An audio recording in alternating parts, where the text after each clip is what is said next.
하나님 말씀 창세기 37장입니다.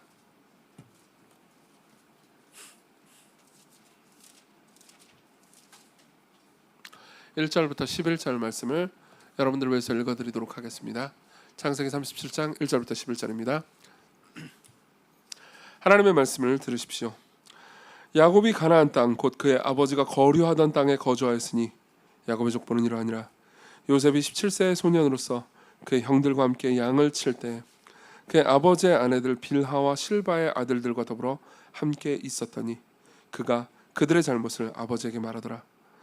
요셉은 노년에 얻은 아들이므로 이스라엘이 여러 아들들보다 그를 더 사랑하므로 그를 위하여 채색 옷을 지었더니 그의 형들이 아버지가 형들보다 그를 더 사랑함을 보고 그를 미워하여 그에게 편안하게 말할 수 없었더라. 요셉이 꿈을 꾸고 자기 형들에게 말하며 그들이 그를 더욱 미워하였더라. 요셉이 그들에게 이르되 청하건대 내가 꾼 꿈을 들으시오. 우리가 밭에서 곡식단을 묶더니 내 단은 일어서고 당신들의 단은 내 단을 둘러서서 절하더이다. 그의 형들이 그에게 이르되 네가 참으로 우리의 왕이 되겠느냐, 참으로 우리를 다스리게 되겠느냐 하고 그의 꿈과 그의 말로 말미암아 그를 더욱 미워하더니 요셉이 다시 꿈을 꾸고 그의 형들에게 말하여 이르되 내가 또 꿈을 꾼즉 해와 달과 11별이 내게 절하더이다 하니라. 그가 그의 꿈을 아버지와 형들에게 말하며 아버지가 그를 꾸짖고 그에게 이르되 네가 꾼 꿈이 무엇이냐, 나와 네 어머니와 네 형들이 참으로 딱 가서 땅에 엎드려 내게 절하겠느냐. 그의 형들은 시기하되 그의 아버지는 그 말을 간직해 두었더라. 아멘. 아마도 우리는 오늘부터 시작해서 아마 9주에서 10주 정도 동안 이제 창세기 37장부터 50장에 있는 요셉의 이야기를 살펴보게 될 겁니다. 작년에 우리는 야곱 이야기를 봤는데요. 야곱을 통해서 이제 하나님께서 어떻게 일하셨는지를 보았고 오늘은 요셉을 봅니다. 성경에 나오는 모든 인물들은 그냥 단순한 위인전이 아닙니다. 이 사람들이 얼마나 문제가 있고 연약한 존재인데도 불구하고 하나님께서 이 사람들을 어떻게 인도해 주셨는지를 성경이 말해 줌으로써 하나님께서 지금 우리를 어떻게 인도해 가시는지를 말해 주는 내용이죠. 그리고 이 이야기는 1절에서 이렇게 시작됩니다. 야곱이 가나안 땅 곧 그의 아버지가 거류하던 땅에 거주했다라고 말합니다. 거주 이게 뭐가 차이가 나는 겁니까? 그렇죠? 이건 이런 차이가 있는 겁니다. 거류는 거기서 살고는 있는 겁니다. 그렇지만 거기를 온전히 자기의 것으로 소유는 못 하고 있는 겁니다. 그런데 거주는 온전히 자기의 것으로 소유한 거죠. 꼭 같지는 않지만 여기 앉아 계신 분들 중에 대부분이 월세나 전세에 사실 겁니다. 이 부분은 특히 더 그렇겠죠. 여러분들은 지금 여러분들이 살고 있는 곳에서 거류하고 계십니다. 언젠가 떠나야 되잖아요, 그죠? 근데 내 집을 가지면 어떻게 되죠? 거주하게 되죠. 안 떠나도 됩니다.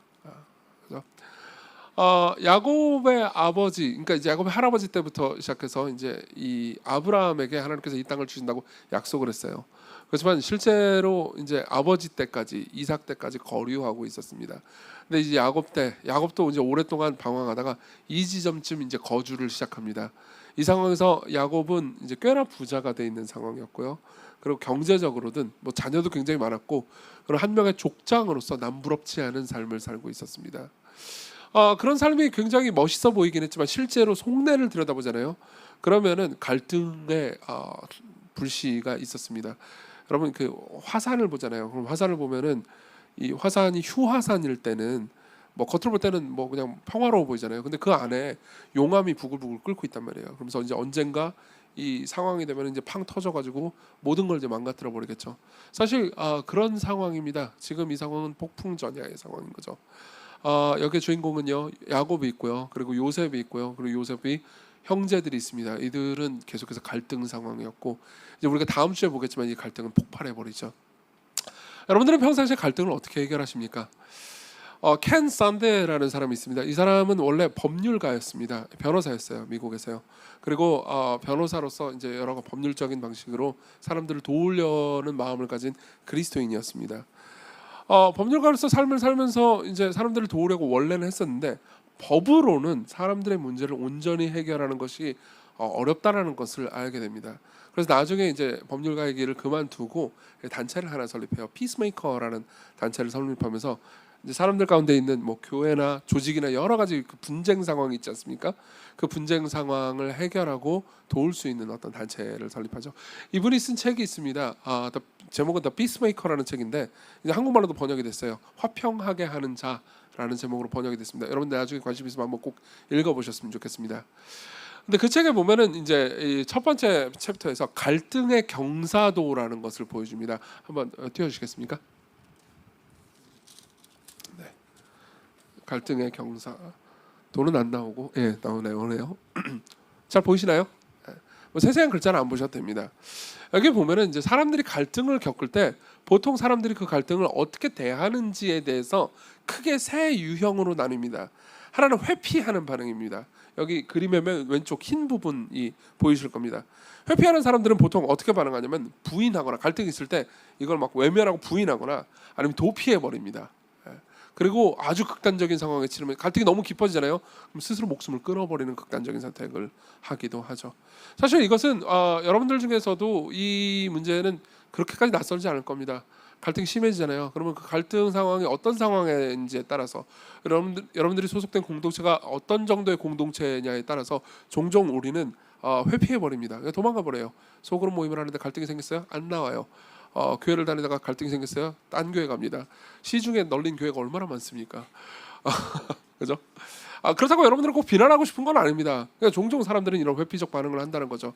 그리고 그것이 아주 극단에 치달을 때 우리는 스스로 목숨을 끊어버리기도 합니다. 생각해보세요. 자기 가족 가운데 극단적인 갈등이 발생하고 그걸 도무지 해결할 방법이 보이지 않을 때 사람들이 희망을 잃어버리고 그러고 나서 목숨을 끊어버리는 것은 종종 있는 일이죠. 이게 꼭 잘못됐다고 말하는 게 아닙니다. 캔산데는. 그러니까 사람들 사이에는 이 일이 벌어진다는 거죠. 반대쪽 극단의 끝에는 공격적인 반응이 있습니다. 갈등이 생기잖아요. 그럼 공격합니다. 첫 번째로는 폭력이라는 반응을 보입니다. 이게 언어적 폭력으로 처음에는 나타나다가 실제로 주먹질을 하기도 하죠. 그러다가 이제 소송을 겁니다. 그리고 이 소송, 그러니까 단순히 법적으로도 이 모든 문제를 해결할 수 없겠다라는 생각이 확신이 들 때는 어떻게 합니까? 죽여버리는 거죠. 여러분들이 양쪽 끝에 극단이 통하고 있다는 것을 알게 될 겁니다. 갈등의 극에 달했을 때 도무지 이 갈등이 해결될 기미가 보이지 않을 때 회피적 반응을 보이는 사람들은 자신의 목숨을 끊고요. 공격적 반응을 보이는 사람들은 타인의 목숨을 끊어버리죠. 캔산데는 우리가 앞으로 삶을 살아가기 위해서 특히 우리가 그리스도인이라면 삶을 살아가기 위해서 우리가 보여야 되는 반응은 화해하는 반응이라고 말합니다. 보이시죠? 그죠? 화해하는 반응에는 여러 가지가 있습니다. 예컨대 간과가 있죠. 그러니까 큰 문제가 아닌 경우에 그리고 뭐 우리가 이제 너그라고 넉넉한 마음을 가지고 있는 경우에는 어떻게 합니까? 간과합니다. 그냥 잊기로 하는 거죠. 뭐 그렇게 그냥 넘어가자 이렇게 하는 거죠. 많은 사람들이 이 일을 합니다. 저도 어제 그랬습니다. 제가 어제 배달을 시켰습니다. 배달을 시켜서 음료 6잔을 시켰는데 이상한 게 왔어요. 제가 시키지 않은 음료 2잔만 왔습니다. 제 마음 가운데 분노와 뭐 이놈의 자식들 일을 똑바로 하네 그런 마음이 있었지만은 상당히 귀찮았거든요. 그래서 어떻게 했습니까? 간과했습니다. 그래서 그냥 2잔만 쪽쪽 빨면서 그냥 거기다 쿠팡이츠 그거 있잖아요. 그러면서 2잔밖에 안 왔어요. 그러니까 이제 6잔 더 보내드릴게요. 그러고 나서 일은 평화롭게 마무리되었습니다. 평상시에 우리가 많이 하는 거죠. 그다지 큰 갈등이 아닌 경우 그리고 그냥 넉넉하게 넘어갈 수도 있는 경우인 거죠. 근데 그런 경우로 하더라도 공격적 반응을 보이는 사람들은 이렇게 하기도 합니다. 뭐 네가 정신이 나갔냐 전화해가지고 똑바로 배달해라. 6개랑 2개랑 왜 헷갈리냐. 6개랑 2개랑 숫자 셀 줄 모르냐. 이런 식으로 이제 반응을 하는 거죠. 그럴 수도 있습니다. 그러면은 제가 여러분들에게 묻고 싶은 건 이겁니다. 여러분들은 어떻게 반응하십니까? 이따 소그룹 나눌 때 이거 이제 갈등의 경사들을 올려드렸으니까 이걸 한번 보면서 나는 어떻게 반응하는지를 한번 생각해 보십시오. 물론 사안마다 다를 겁니다. 여러분들이 속한 집단마다 다를 겁니다. 그렇지만요, 이걸 한번 물어봅시다. 가족이라면요, 혹은 교회라면요, 중요한 공동체라면 그 안에 갈등이 있을 때 여러분들은 어떻게 반응하십니까? 더 이상 이 표를 볼 필요는 없을 것 같습니다. 우리는요, 우리가 읽은 이 본문 있잖아요. 이 1절부터 11절 이 본문을 통해서요, 실제 갈등이 어떤 문제로 벌어지는지를 등장인물들을 이제 하나하나 보면서 살펴볼 겁니다. 그러고 나서 이 갈등 중에서 어떤 희망을 품을 수 있는지를 말씀드리겠습니다. 섣불리 답을 내도록 하지는 않을 겁니다. 우리는 요셉의 일생 전체를 통해서 이 갈등이 어떻게 해결되는지를 답을 하나씩 볼 겁니다. 그렇지만 우리는 오늘 원리를 발견할 수 있고요, 희망을 생각해 볼 수 있을 것 같습니다. 그래서 첫 번째로는요, 문제를 볼 거고요, 두 번째로는요, 희망을 볼 겁니다. 첫 번째 보죠.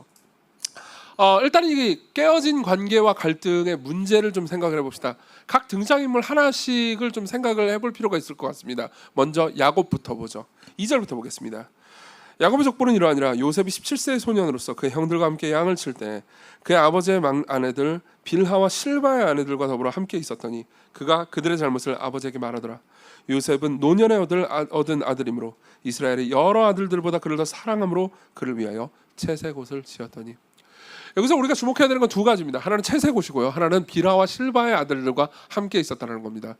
먼저 채색옷부터 시작을 해보죠. 채색옷이라고 번역된 이 단어의 히브리어가 정확히 뭘 의미하는지는 학자들마다 논쟁이 있습니다. 근데 과거의 번역들을 보면은 이제 여러 색깔의 옷이라고 보통 많이 번역이 되는데, 현대 히브리어 학자들은 이제 이게 여러 장식들이 달리고 옷깃이 아주 긴 술이 달려 있는 그런 옷 있잖아요. 그런 옷이라고 많이 봅니다. 실제로 그런 것 같습니다. 이 어원을 분석을 해보면요. 그리고 이게 말해주는 바가 있습니다. 그냥 예쁜 옷만 줬다라는 게 아닙니다. 야곱이 요셉만 이뻐해가지고 자기가 가지고 있는 아들들 중에서 요셉만 제일 이뻐해가지고 요셉만 예쁜 옷을 줬다는 게 아니고 요셉을 특별한 지위에 주었다는 겁니다. 생각해 보세요. 막 덕지덕지 술이 달려 있고 막 길고 끌리는 옷을 한번 생각해 보십시오. 이 옷을 입고 일을 할 수가 있겠습니까?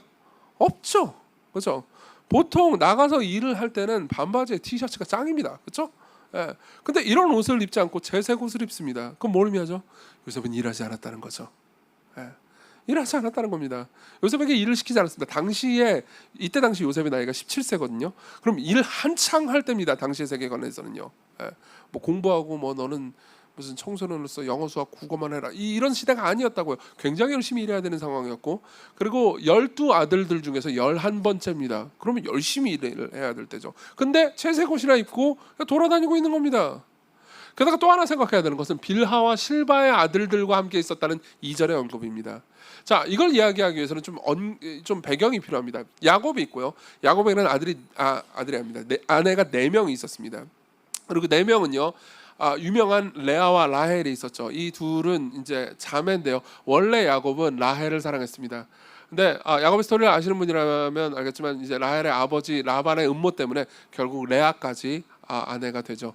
그러고 나서 이제 둘은 계속해서 질투를 합니다. 원래 야곱이 사랑했던 사람은 라헬이었는데 라헬은 애를 계속 못 낳아요. 근데 레아가 계속 아이를 낳습니다. 그리고 둘이 계속 경쟁하다가 나중에 라헬과 레아가 이제 서로 자기의 종인, 자기의 시녀죠, 시녀를 붙입니다. 그 시녀가 빌하와 실바예요. 그래서 이제 아내가 4명이 된 겁니다. 근데 여러분들이 예측할 수 있겠지만 과거에 뭐 조선시대 때나 그 이때도 그렇지만은 레아 라헬 같은 정실 부인보다 아무래도 이 빌하와 실바 같은 시녀가 좀 낮은 대우를 받았겠죠. 그런데다가 정실 부인의 아들들보다 시녀들의 아들들이 아무래도 이제 서자잖아요. 그러니까 이제 낮은 대우를 받았습니다. 그럼 생각해보세요. 요셉은 라헬의 아들이란 말이에요. 즉 정실 부인의 아들이에요. 그렇죠? 그러니까는 이렇게 생각하는 거죠.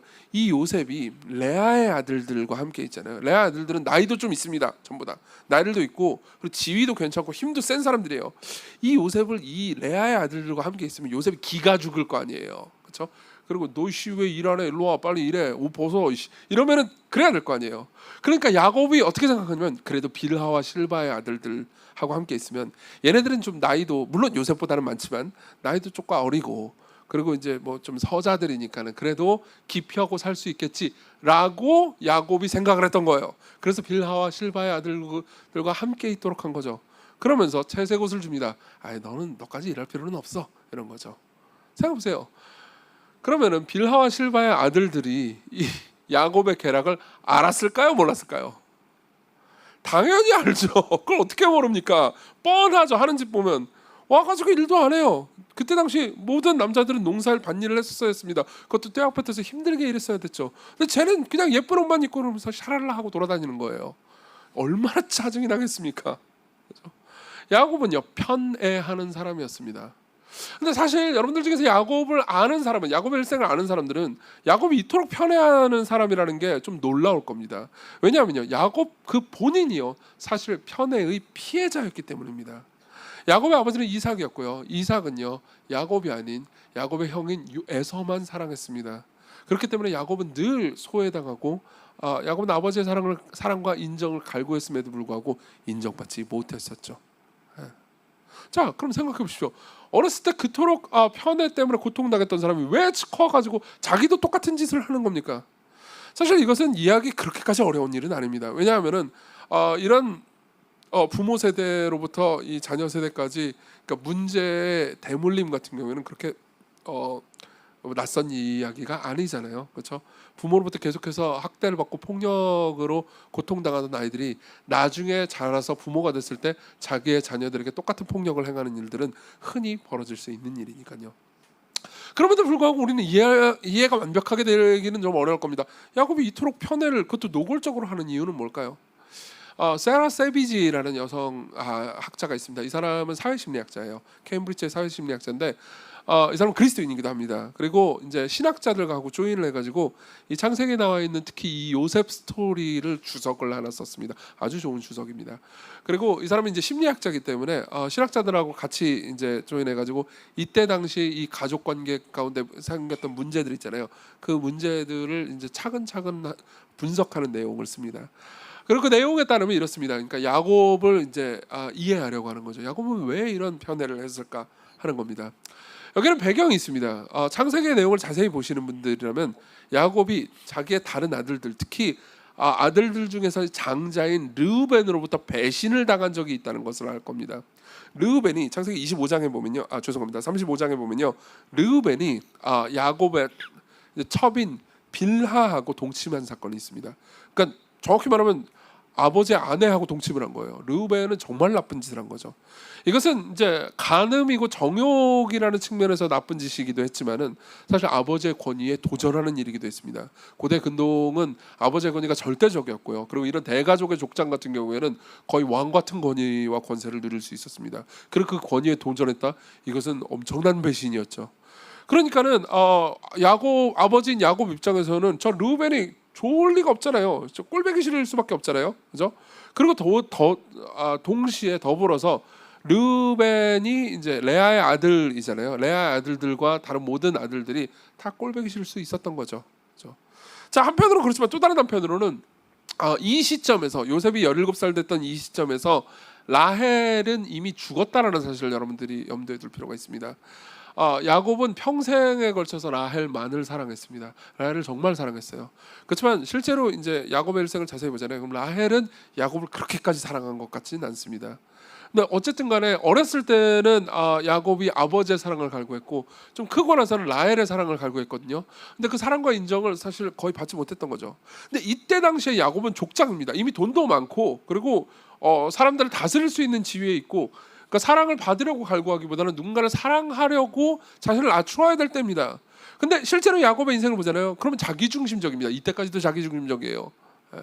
그렇기 때문에 도무지 다른 사람 생각을 못합니다. 자, 근데 생각해보세요. 자기 사랑하는 아내가 죽었습니다. 그리고 자기가 별로 좋아하지도 않는 아내들이 서로 질투하고만 있어요. 그리고 아들들도 꼴 보기 싫습니다. 근데 그 가운데서 두 아들이 있습니다. 이 두 아들은요, 자기가 사랑하는 라헬의 아들들이에요. 한 명의 이름은 요셉이고 또 한 명의 이름은 베냐민입니다. 그리고 지금 우리가 읽은 이 본문의 때 베냐민은요, 약 한 2살 정도 됐을 겁니다. 그리고 자기가 사랑하는 아내 라헬은요, 베냐민을 낳다가 죽어버렸습니다. 그 35장에 나와 있어요. 자기가 사랑하는 아내는 죽었습니다. 그리고 남겨진 아들 둘뿐인데 막내 베냐민은요, 이제 2살이에요. 그러니까 아직 사리분별도 못할 때죠. 그리고 그 위에 요셉이 있습니다. 그리고 당연히 야곱은 이렇게 생각할 수 있죠. 이 요셉은요, 자기의 청소년기에 15살에 자신을 사랑하는 엄마가 죽었어요. 다른 아들들이야 다 엄마가 있잖아요. 그렇죠? 근데 얘는 요셉만큼은 엄마가 없습니다. 뭐 베냐민도 슬프긴 하죠. 근데 얘는 아직 사리 분별을 못하니까 요셉은 얼마나 슬프겠습니까? 라고 야곱이 생각했을 거 아니겠습니까? 그죠? 그러니까 생각하는 거죠. 얘는 좀 더 특별한 대우를 받아도 돼. 얘는 엄마가 없잖아. 얘는 좀 더 사랑받아도 돼. 그죠? 물론 이렇게 생각하는 것을 우리가 정죄할 필요는 없습니다. 자연스러운 생각이긴 하죠. 그리고 특별히 더 보호와 돌봄이 필요한 것도 사실입니다. 요셉에게요. 그러나 야곱은요, 이 모든 과정 중에서 균형을 잡을 줄 몰랐습니다. 다시 말하면 자신이 하는 짓을 다른 아들들이 어떻게 여길 것인가에 대해서는 깊이 생각하지 못한 거죠.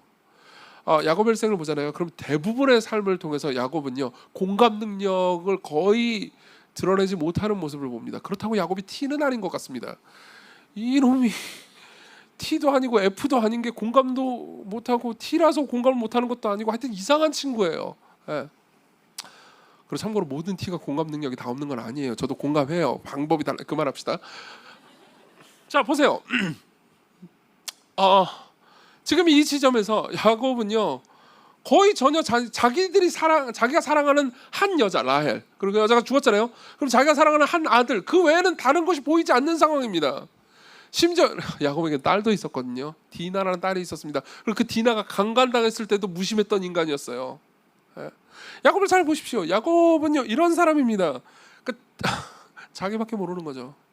사실 요셉에게 채색 옷을 입혀준 것도요, 요셉을 사랑하는 것을 통해서 자기를 사랑하고 싶었던 겁니다. 요셉을 높여주는 걸 통해서 요셉에게 채색 옷을 입혀줌으로써 자기에게 채색 옷을 입혀준 것과 똑같았죠.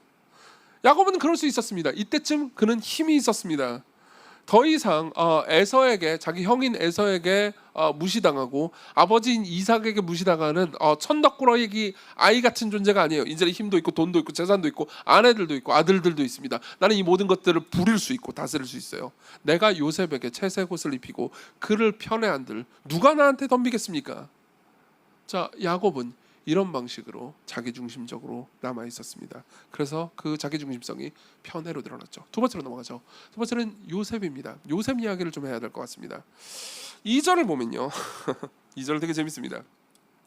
야곱의 족보는 이러하니라. 요셉이 17세의 소년으로서 그의 형들과 함께 양을 칠 때 그의 아버지의 아내들 빌하와 실바의 아들들과 더불어서 함께 있었더니 그가, 요셉이요, 그들의 빌하와 실바의 아들들의 잘못을 아버지께 말하더라. 저는 오늘 설교할 때, 그러니까 히브리어 이야기를 조금 많이 할 건데요. 이 본문이 이제 개역 개정한 걸 번역이 참 잘 됐습니다만은 약간의 이제 아쉬운 부분들이 있기 때문입니다. 그 중에 하나가 그들의 잘못을 아버지에게 말했다라는 부분입니다. 얼핏 보면 이 본문을 보잖아요. 그러면은 이제 이 빌하와 실바의 아들들, 그러니까 요셉의 형들이죠. 형들의 잘못을 이제 잘못이 하면은 아버지에게 다 이제 고해 바쳤다, 일러 바쳤다라는 걸로 보일 겁니다. 사실 여기까지만 해도 재수가 없는 인간이긴 하죠. 그렇죠. 근데 실제로 히브리어 물어보잖아요. 그러면 그런 의미가 아닙니다. 나쁘게 말했다는 겁니다. 그냥 나쁘게 말했다는 거예요. 잘못을 말했다가 아니고 나쁘게 말한 겁니다. 악하게 말한 겁니다. 뭘 의미합니까? 계속해서 뒷담화를 거죠. 이게 요셉의 취미였습니다. 요셉은 계속해서 아버지에게 찾아갑니다. 아버지는 자기를 안아줘요. 예쁜 옷을 입어줍니다. 그리고 입혀줍니다. 그리고 아버지에게 가잖아요. 그럼 자기 말을 다 들어줍니다. 그러면은 하는 일이 뭐죠? 계속해서 형들 뒷담화하는 겁니다. 저 형이 저 눈빛이 보니까요, 나를 미워하는 게 분명해. 아무 생각 없었는데 그 형은, 그죠? 그러면서 이 한 거짓말장이 아이는요 계속해서 형들을 씹습니다. 예. 그리고 자기의 자존감을 세우는 거죠. 예. 여기까지만 해도 재수 없죠. 그렇죠? 여기까지만 해도 아주 교만한 아이입니다. 근데 그 상황에서 꿈을 꿉니다. 5절부터 보죠. 요셉이 꿈을 꾸고 자기 형들에게 말하며 그들이 그를 더욱 미워했더라. 그 꿈 내용을 잘 봅시다. 요셉이 그들에게 이르되 청하건대 내가 꾼 꿈을 들으시오. 우리가 밭에서 곡식단을 묶더니 내 단은 일어서고 당신들의 단은 내 단을 둘러싸서 절하더이다. 첫 번째 꿈은 이거였습니다. 우리가 이렇게 곡식단을 다 묶고 있었어요. 벌써 형들은 여기부터 열받았을 거예요. 네가 평상시에 언제 곡식단을 묶었어? 맨날 채색으로 입고 놀러 다니는 놈이고 무슨 곡식단을 묶어? 벌써 여기부터 화가 났을 거예요. 근데 같이 묶었는데요, 내 단은 똑바로 쫙 서 있었고요, 당신들의 단은 절을 했습니다. 좀 미칠 만한 상황 아닙니까? 그러니까 형들이 비꼬입니다. 사실 참은 형들이 저는 대단하다는 생각도 듭니다. 8절 그의 형들이 그에게 이르되 네가 참으로 우리의 왕이 되겠느냐, 참으로 우리를 다스리게 되겠느냐 하고 그의 꿈과 그의 말로 인하여 그를 더욱 미워합니다. 그런데 여기서 끝나지 않습니다. 9절로 넘어가면요, 요셉이 다시 꿈을 꿉니다. 그럼 꿈 왜 이렇게 자주 꿔요? 그의 형들에게 말하여 이르되 내가 또 꿈을 꾼즉 해와 달과 열한 별이 내게 절하더이다. 해와 달과 열한 별이 내게 절하더이다. 여기서 생각해야 되는 게 하나 있습니다. 이 6절에 보면요, 요셉이 그들에게 이르되 청하건대라는 말이 있죠. 이거는 히브리어의 힘내라는 단어의 번역인데 보통 보라, 보시오 이런 말로 많이 번역됩니다. 그리고 그게 9절에도 있습니다. 그러니까 요셉은 이렇게 한 거예요. 형들이 있는데 형들이 저기 모여 있어요. 일하고 있단 말이에요. 나 자기 일 안 하고 있어. 근데 가가지고 형 일로 봐봐. 나 지금 꿈 꿨어. 우리가 같이 곡식단을 묶는데 뭐 네가 곡식단을 묶어? 근데 내 것만 딱 쓰고 당신들이 절했어. 얼마나 경망한 인간입니까? 그러고 나서 그 짓을 또 하는 겁니다. 그것도 이제 아버지 있는 데서예요. 아버지 있는 데서 해와 달과 열한 별이 내게 절했는데요. 어제 꿈을 꿨는데 그랬어요. 그러니까 이제 아버지마저도 화를 냅니다. 10절. 그가 그의 꿈을 아버지와 형들에게 말하며 아버지가 그를 꾸짖고 그에게 이르되 네가 꾼 꿈이 무엇이냐? 나와 네 어머니와 네 형들이 참으로 가서 땅에 엎드려 네게 절하겠느냐? 물론 11절에 보면요, 요 야곱은 그 말을 이제 마음에 두긴 합니다. 제가 큰 놈이 되려나 이런 생각은 했겠죠. 어쨌든 편애하는 아들이니까요. 그래서 형들은 분노했습니다. 근데 보면요, 요셉이 얼마나 교만했냐면 요셉을 편애하고 좋아하는 아버지마저도 요셉을 보면서 화를 내게 만들 정도로 교만한 겁니다. 고대 근동에서요, 아까 말씀드렸듯 가부장의 권위는 절대적이었습니다. 근데 그 가장이 막내는 아니지만 막내 바로 위한테 절을 해요. 그것도 엄마하고 같이. 그 엄마가 무슨 엄마인지 모르겠지만, 그렇죠?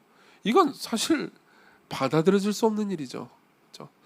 자, 이 지점에서 저는 꿈 얘기를 좀 잠깐 해야 될 것 같습니다. 여러분들이 이 꿈을 이해해야만 이 전체 이야기를 확실히 이해할 수 있기 때문입니다. 많은 분들이 이 이야기를 오해합니다. 보통 두 가지 방식으로 오해합니다. 하나는 이겁니다. 요셉이 어렸을 때부터 꿈이 있었다. 우리는 앞으로 꿈과 비전을 가져야 된다. 요셉이 어렸을 때부터 이렇게 꿈과 비전을 가지고 있었기 때문에 나중에 큰 인물이 된 것이다.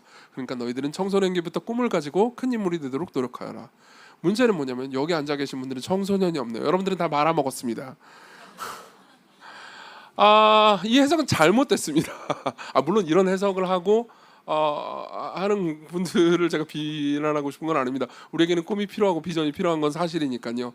하지만 이게 본문의 의미 같지는 않습니다. 왜냐하면요, 요셉은 비전을 가진 게 아닙니다. 그냥 꿈을 꾼 거죠. 여러분들이 오늘 내가 무슨 꿈을 꿔야지 라고 하면 그날 밤에 그 꿈이 꿔집니까? 꿈은 수동형이에요. 내가 꾼다고 마음을 먹으려고 할 수 있는 게 아닌 겁니다. 그렇죠? 만약 그게 가능하다면 저는 오늘 밤 자기 전에 오늘 밤에는 우대갈비를 먹는 꿈, 내일은 수제버거 뭐 이런 식으로 꿈을 꿀 겁니다. 안 그래요? 네. 아니요, 꿈은 꿔지는 겁니다. 그러면 우리는 물어볼 수 있죠. 그럼 이 꿈은 누가 꾸게 한 겁니까? 당연히 하나님이죠. 그럼 이 꿈의 내용은 도대체 무슨 의미입니까? 하나님은 도대체 왜 이딴 내용의 꿈을 꾸게 만들어서 이 분란의 씨앗을 일으키시는 겁니까? 이렇게 생각할 수 있습니다. 자, 이 꿈의 내용을 설명해 드리죠. 여러분들이 이 본문만 보면요, 이 꿈을 다 이해할 수는 없을 겁니다. 그렇지만 만일 창세기를, 그리고 창세기뿐만 아니라 성경, 특히 구약 성경과 시작 성경 전체를 보잖아요. 그러면 여러분들이 이 꿈이 무슨 의미인지 알 수 있습니다. 성경을 보잖아요. 그럼 항상 이런 개념이 있습니다. 보통 세상의 법칙은요, 힘 있고 능력 있고 더 멋있고 그리고 지능이 높은 사람들 있잖아요. 그런 사람들이 지배합니다. 그렇지 못하는 사람들이 지배를 받죠. 그리고 그 가운데는 종종 억압과 고통이 일어납니다. 그렇죠? 더 많은 권력과 힘을 가진 사람들이 그렇지 않은 사람들을 억압합니다. 이게 보통 우리가 세상에서 가질 수 있는 거예요. 그렇죠? 더 많은 돈을 가진 사람들이 돈 벌기가 더 쉽습니다. 덜 돈을 가진 여러분들이 슬프네요. 갑자기 돈 벌기가 훨씬 더 어렵습니다. 그렇죠? 네. 이게 우리가 흔히 보는 자연스럽게 만나는 법칙입니다. 작은 사람들이요, 큰 사람에게 절을 해야 되는 거죠. 근데 성경은요, 종종 그 반대의 일이 일어난다고 말합니다. 하나님께서는요, 둘째인 야곱을 택하시고 첫째인 더 힘있고 능력있고 더 멋있는 에서를 택하시지 않습니다. 하나님께서는요, 막내인 요셉을 택하시고 나머지 형들을 택하시지 않습니다. 그리고 그 뒤에 이야기를 보잖아요. 그럼 하나님께서는요, 계속해서 소외받고 버림받고 외면받는 사람들에게 눈길을 두십니다. 그분은 고아의 아버지시며 과부들의 남편이십니다. 그분은 다윗을 택하셨습니다. 물론 다윗은 굉장히 위대하고 훌륭한 왕이었죠. 그러나 처음 다윗이 등장했을 때 아무도 다윗을 주목하지 않았습니다. 다윗은 아들들 중에서 가장 초라한 사람이었죠. 그 이외의 이야기들 마찬가지입니다. 성경의 모든 이야기는요, 괜찮은 사람들이, 힘 있는 사람들이, 똑똑한 사람들이, 착한 사람들이 그들의 착함과 괜찮음과 위대함 때문에 많은 성취를 이뤄낸 이야기가 아닙니다. 반역자들이, 바울을 보십시오. 원래 바울은 기독교의 핍박자였습니다. 작은 사람들이, 그다지 대단하지 않은 사람들이, 소외받는 사람들이 하나님께서 부르시고 택하심 받아가지고 그들이 변하는 이야기죠. 그들이 사랑받는 이야기입니다. 그리고 그들이 높임받는 이야기입니다. 그리고 성경은 말합니다. 의도적으로 자신을 낮추라고요. 자신을 높이지 말고 자신을 낮추라고요. 그럼 하나님께서 당신들을 높이실 거라고요. 겸손해지라고요. 교만하지 말라고요. 그렇죠? 그렇기 때문에 이 꿈을 가장 잘 설명해 주는 말씀들은요, 이런 겁니다. 예컨대 여러분들이 이런 말씀을 기억할 겁니다. 누가복음 14장 11절, 무릇 자기를 높이는 자는 낮아지고 자기를 낮추는 자는 높아지리라. 베드로전서 5장 5절, 젊은 자들아 이와 같이 장로들에게 순종하고 다 겸손으로 허리를 동이라. 하나님은 교만한 자를 대적하시되 겸손한 자에게는 은혜를 주시니라. 사도행전 20장 35절, 주 예수께서 친히 말씀하신 바 주는 것이 받는 것보다 복이 있다 하심을 기억하여야 할 것이니라. 보세요, 이 모든 메시지는요 다 하나의 이야기를 해줍니다. 낮아져라, 괜찮다, 희생해라, 괜찮다. 하나님께서 너희들을 높이실 것이다, 갚아주실 것이다, 걱정하지 마라. 너희들에게 희망이 있다. 너희들이 낮아지는 선택을 하더라도, 너희들이 겸손하다 하더라도 하나님께서 너희들과 함께 하신다. 하나님께서는 늘 그런 사람들에게 눈길과 시선을 두고 계신다, 이렇게 말해주는 거죠. 자, 그러면 이렇게 생각해 보면요, 이 꿈의 의미는요 요셉이 생각했던 것과 정반대입니다. 요셉은 이렇게 생각했습니다. 내가 잘났기 때문에, 내가 괜찮은 존재이기 때문에 내가 절을 받을 만해. 근데 하나님께서는 이렇게 말씀하시는 거죠. 아니, 너는 초라한 사람이고 너는 교만한 놈이고 너는 엉망진창이지만 내가 너를 택해서 너를 높이게 할 거야. 너를 겸손하게 만들어내겠어. 이런 의미인 거죠. 그렇죠? 요셉은 자기가 꾼 꿈의 진짜 의미를 완전히 반대로 생각하고 있었습니다. 그렇죠? 그리고 그 덕분에 요셉에게는요 친구가 없었죠. 여러분 4절을 보십시오. 우리 같이 한번 읽어볼까요? 4절 시작. 그의 형들이 아버지가 형들보다 그를 더 사랑함을 보고 그를 미워하여 그에게 편안하게 말할 수 없었더라. 여기 편안하게 말할 수 없었더라라는 표현이 있습니다. 이 말은 히브리어로 보면 이런 의미입니다. 그러니까 편안하게 말 못했다라는 의미라기보다는 샬롬이라고 말을 못했다는 의미입니다. 샬롬은 히브리어에서 그냥 인사말이에요. 안녕이에요. 그러니까 형제들이 요셉을 봤을 때 안녕이라는 인사도 못했다는 의미입니다. 그 말은 무슨 의미죠? 이 형제들 중에 왕따라는 거예요. 왜 왕따일까요? 어려울 것도 없습니다. 교만했기 때문이죠. 그렇죠? 여러분 그걸 알고 계실 겁니다. 교만은요 항상 우정을 가지지 못하게 만듭니다. 여러분들 안에 교만이 있잖아요. 남들보다 높아지고 싶은 마음이 있잖아요. 그럼 여러분들은 우정을 가질 수 없습니다. 여러분들이 소그룹을 할 때 대화를 독점하고 싶잖아요. 여러분들은 소그룹 사람들과 친구가 될 수 없습니다. 여러분들이 들을 마음이 없잖아요. 그럼 친구가 될 수 없습니다. 여러분들이 자신을 낮출 생각이 없잖아요. 동등해질 생각이 없잖아요. 그럼 여러분들은 친구가 될 수가 없습니다. 그렇죠? 보통 친구가 어떻게 되는지를 한번 생각해 보세요. 자기의 연약한 이야기를 남들에게 공유하다가 친구가 되는 경우가 허다합니다. 제가 대학교 다닐 때 군대 갔다 와서요. 좀 지나고 나서 제일 친한 친구가 된 분들이 있습니다. 그분들이 사실 이제 시건교회 개척 멤버가 됐죠. 그분들이랑 어떻게 친해졌는지 아세요? 제가 짝사랑하는 사람이 누군지 밝히면서 친해졌습니다. 이건 보세요. 이건 제 약점이잖아요. 그렇죠? 제 약점을 공유하니까 그쪽도 약점을 공유해줬습니다. 그리고 우리 둘 다 실패했습니다. 그분을 만나는데 그리고 같이 약해졌습니다. 우리는 전우가 되는 거죠. 그렇죠? 원래 친구가 되는 건 나는 가졌고 나는 강하고 나는 네가 가지고 있지 않은 것을 다 가지고 있지라고 한다면요, 여러분들은 그 사람과 친구가 될 수가 없습니다. 요셉이 바로 그런 상황이었죠. 요셉은 편애를 받았지만 외로운 사람이었습니다. 그렇죠? 그리고 그의 교만이 그 외로움을 더 강하게 만들었죠. 자, 그리고 형제들을 살펴봅시다. 형제들 이야기는 다음 주에 더 자세히 얘기해야 되니까 오늘 그렇게 길게 하지는 않겠습니다. 형제들은 미워합니다. 우리가 4절에 보면요, 이제 아직 꿈을 말하기 전이거든요. 근데 요셉을 미워한다는 얘기가 나옵니다. 근데 5절에 보면요, 꿈을 말했기 때문에 5절에 보면요, 거기 보면은 더욱 꿈을 말했기 때문에 더욱 미워한다고 말합니다. 그리고 8절에 보면은 꿈을 말하고 나서 또 거기서 또 더욱 미워한다고 말합니다. 미워하고 더욱 미워하고 또 더욱 미워합니다. 자, 그러면 형들은 이해가 가는 분들이 많을 겁니다. 이렇게 편애를 당하고 그리고 이게 취급을 당하고 저 교만한 놈이 있으니까 미워하는 게 너무 당연하지 않을까라는 생각을 할 수도 있습니다. 물론 다음 주에 가면은 이게 이제 형들의 반응도 엄청나게 심하다는 걸 알게 됩니다. 형들은 폭력적으로 모든 반응을 대했거든요. 사실 야곱을 보면 회피형입니다. 이 모든 걸 알고도 그냥 도망가요. 근데 형들은 폭력적입니다. 결국은 이 다음 주에 우리가 보겠지만 요셉을 죽이려고 듭니다. 그리고 죽이지를 못하고 팔려가죠. 요셉은 애굽으로요. 근데 그 모든 과정 중에서 우리가 좀 의아하게 생각해야 되는 게 하나 있습니다. 이상하고 의아한 지점이 있습니다. 4절을 보면요, 이런 말씀이 있습니다. 그의 형들이, 잘 보십시오. 아버지가 형들보다 그는 요셉이죠. 아버지가 형들보다 요셉을 더 사랑함을 보고 그를 미워합니다. 이거 좀 이상하지 않습니까? 왜 이상할까요?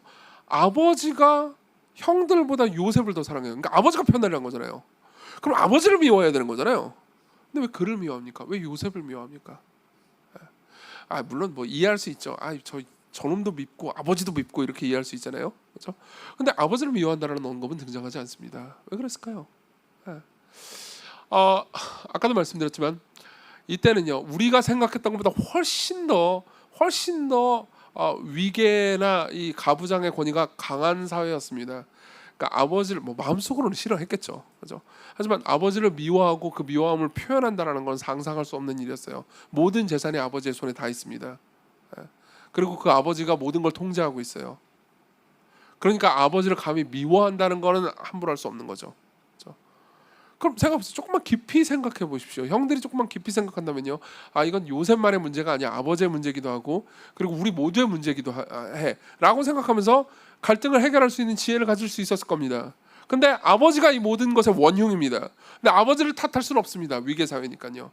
그러면 만만한 동생만 미워하면 되는 거죠. 그렇죠?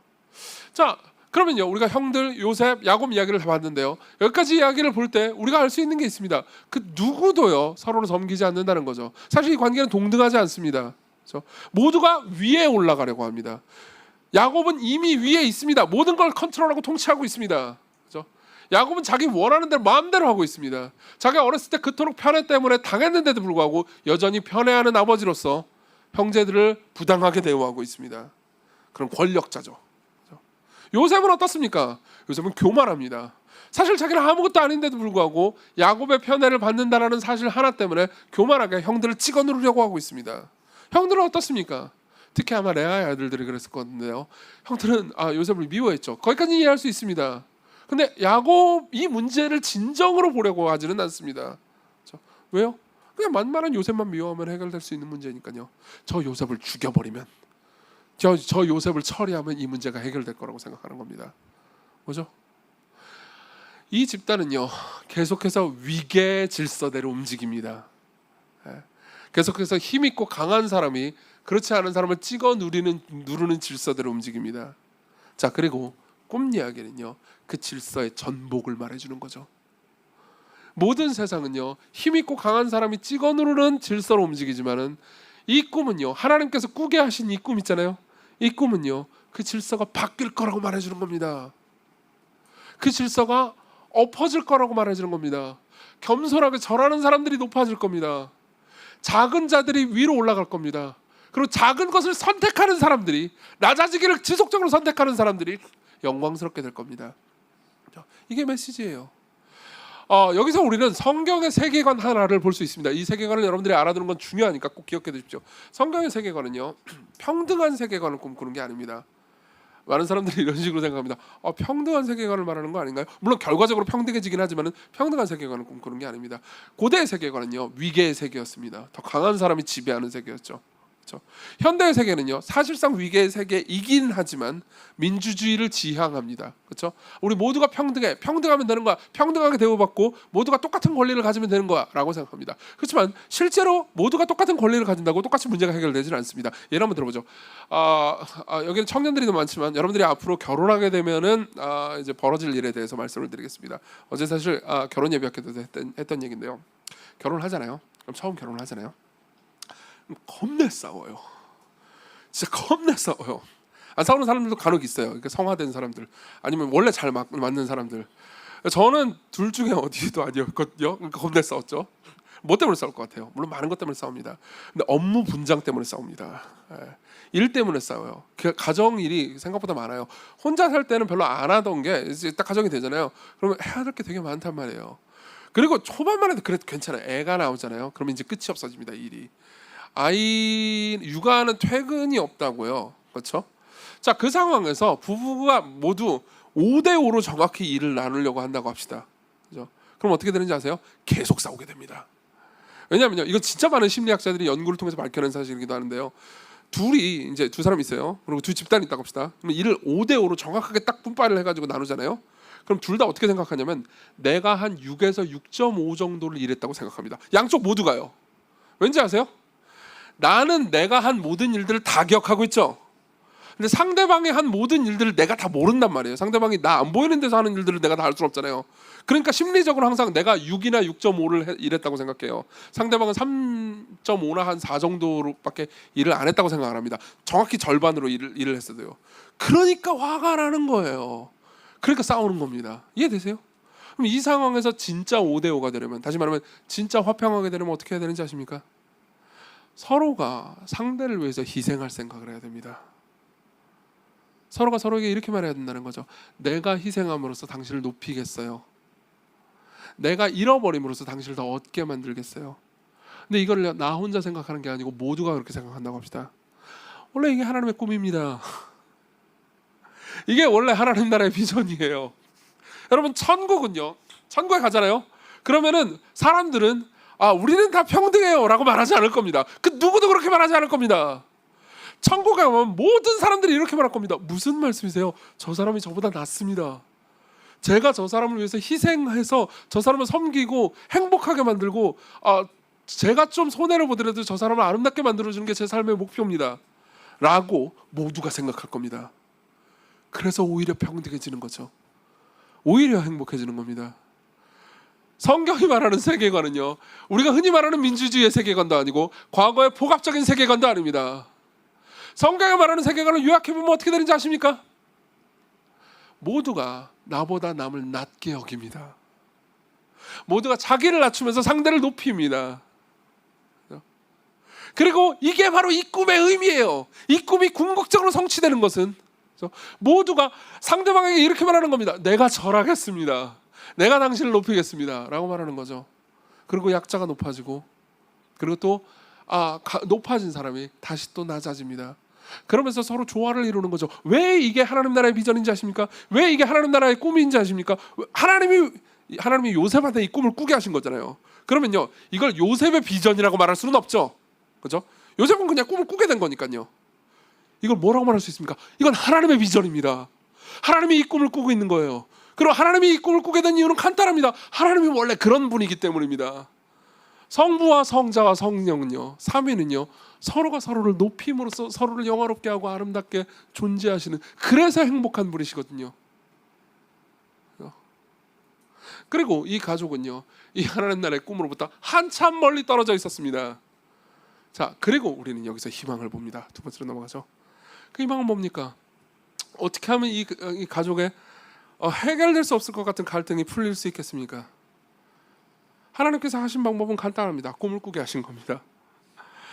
그리고 월터 브루그만이라는 학자는요, 이 본문을 주석하면서 이런 얘기를 해줍니다. 하나님께서 선택하신 방법은 요셉에게 꿈을 꾸게 하신 건데, 다른 야곱이나 다른 사람이 아니고 요셉에게 꿈을 꾸게 하세요. 꿈을 꾸게 하심으로써요, 어떻게 하십니까? 이 집안에 있는 갈등을 표면으로 드러내십니다. 갈등을 폭발시키세요. 보세요. 어떤 사람들이 이렇게 생각할 수 있습니다. 이놈의 꿈만 안 꿨어도 이렇게까지 막 사단이 나진 않지 않았겠느냐, 요셉이 막 죽을 뻔하고 막 개고생하고 이런 일들은 일어나지 않지 않았겠냐라고 생각할 수 있지만요, 아니요, 언젠가 무슨 일 때문에 일어날 법한 일이었습니다. 그리고요, 이 갈등 때문에 결국은 모두가 이제 하나님 나라의 백성에 합당하게 변해가는 거죠.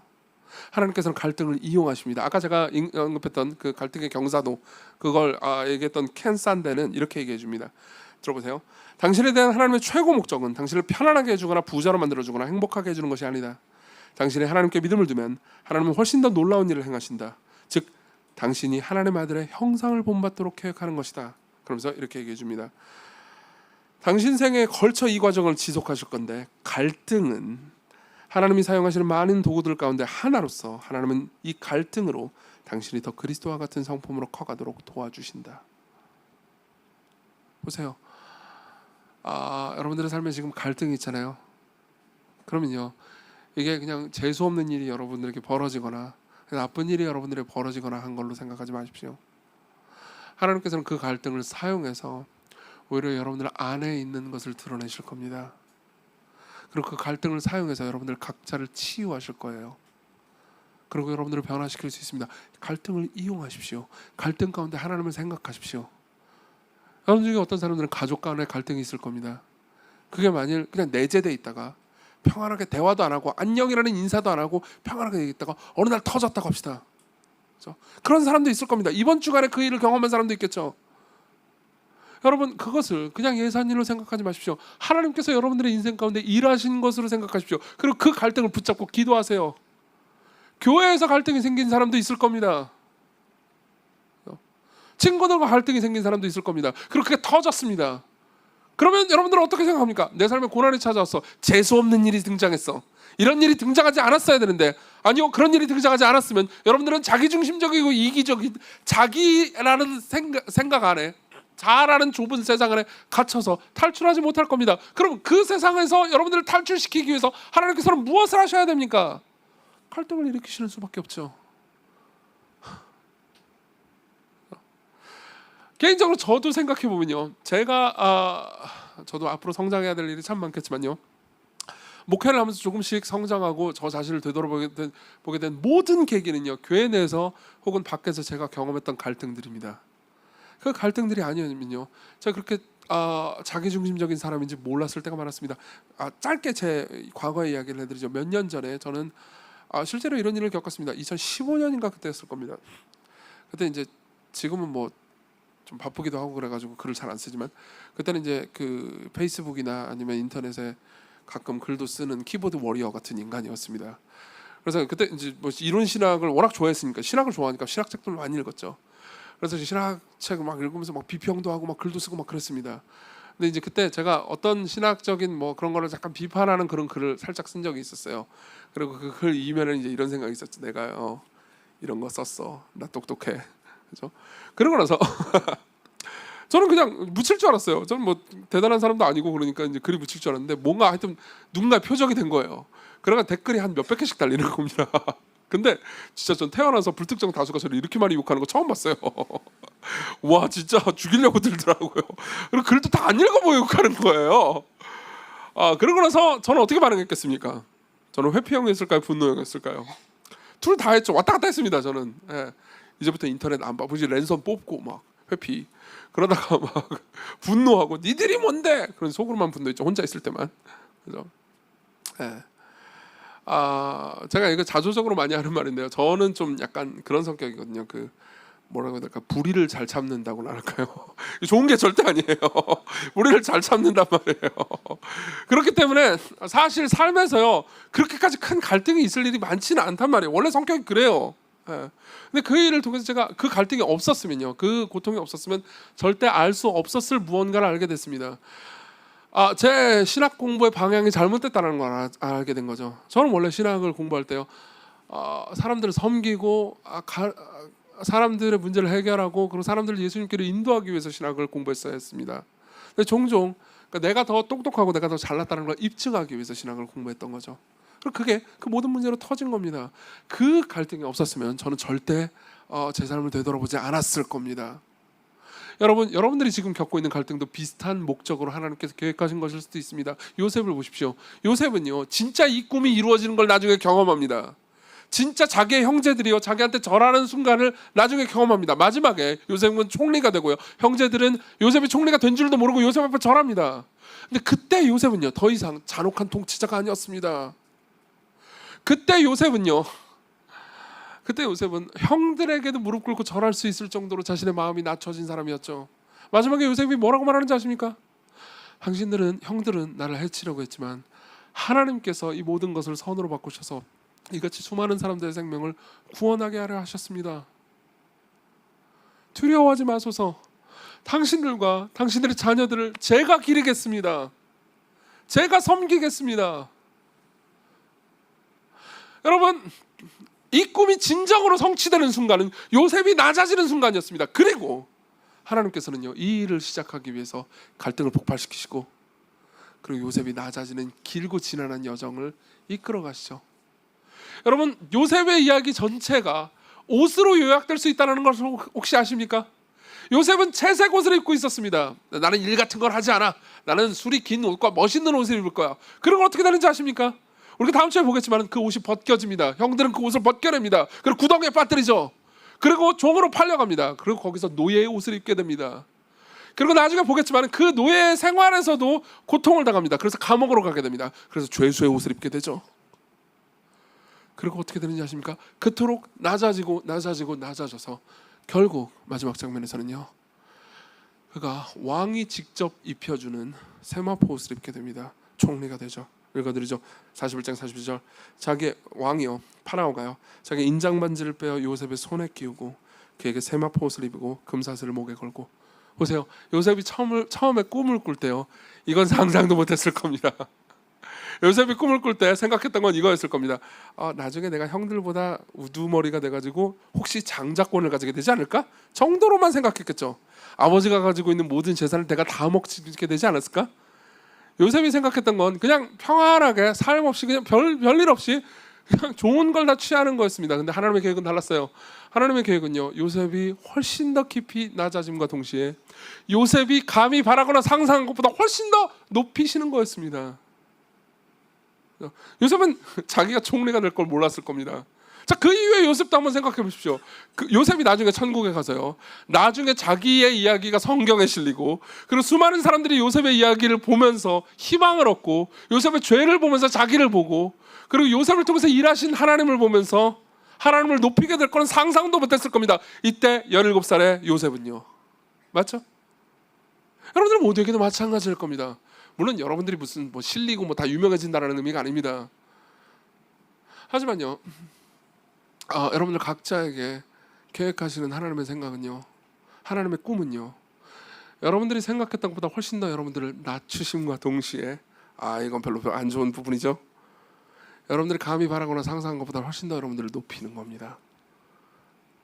이게 우리를 인도하시는 하나님의 손길이에요.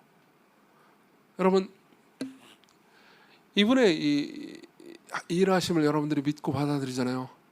그러면 여러분들은요, 기꺼이 자신을 낮출 수 있습니다. 손해본다 하더라도 여러분들은 덜 억울해할 수 있습니다. 그리고 용기를 가지고 화해를 시도할 수 있는 거죠. 어떤 분들은 이렇게 생각할 수 있습니다. 난 피해자예요. 나는 편애를 받았어요. 사실 이 형들은 전부 다 이렇게 생각했을 겁니다. 나는 피해자예요. 여러분들도 이렇게 생각할 겁니다. 난 피해자예요. 나는 이 모든 가족관계의 갈등 때문에, 교회관계의 갈등 때문에, 삶에서, 내가 회사에서 혹은 학교에서 내가 경험하는 인간관계와 친구들 가운데서의 갈등 때문에 내가 피해를 봤어요. 예, 맞습니다. 여러분들은 피해를 봤을 수도 있습니다. 여러분들은 형들과 같은 사람일 수도 있습니다. 그러나 여러분 기억하십시오. 여러분들이 그리스도 안에 있다면요, 여러분들은 이제 궁극적인 피해자가 아닙니다. 왜냐하면요, 야곱은 형들을 무시하고 형들을 피해 입히면서 한 아들만 귀여워하면서 그에게 채색 옷을 입혔잖아요. 그렇지만 여러분들이 알고 있는 성부 하나님은요, 완전히 다른 분입니다. 야곱과는 다른 분이죠. 그분은 자신의 가장 소중한 아들이 있었습니다.